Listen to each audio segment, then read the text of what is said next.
श्री स्वामी समर्थ. जरा थांबा आणि ही कथा ऐका आणि नंतर पुढे जाऊ. ही कथा म्हणजे एक शेतकऱ्याची हाक आहे. तर ही कथा अक्कलकोटमध्ये घडलेली ही घटना आहे. आजही अनेक जण भक्त श्रद्धेने ती सांगतात. तर चला तर पाहूया. एक शेतकरी दरवर्षी अक्कलकोटला स्वामींच्या दर्शनासाठी जायचा. एका वर्षी त्याच्या शेतात पाऊसच पडला नाही. पीक सुकू लागलं, कर्ज वाढलं, घरातील सर्वजण चिंतेत होते.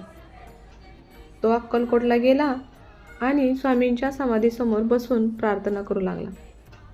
स्वामी, माझ्या कुटुंबाचा आधार तुम्हीच आहात. दर्शन घेऊन तो घरी परतला.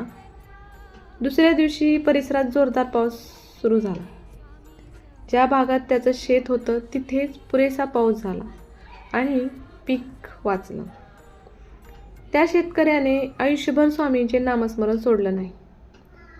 तर बघा श्रोते हो, यातून आपण काय शिकवण घ्यायची असते, तर श्रद्धा आणि संयम यांची साथ असेल तर संकटातही आशेचा किरण मिळतो. म्हणून सर्वांनी स्वामींवर विश्वास ठेवायचा आणि आपल्या मनातील इच्छा स्वामींना सांगायची. आणि जेव्हा जेव्हा तुमच्यावर संकट येईल त्यावेळेस तुम्ही स्वामींना हाक द्यायची. जर ही कथा आवडली असेल तर व्हिडिओला लाईक करा, शेअर करा आणि सबस्क्राईब करा. श्री स्वामी समर्थ.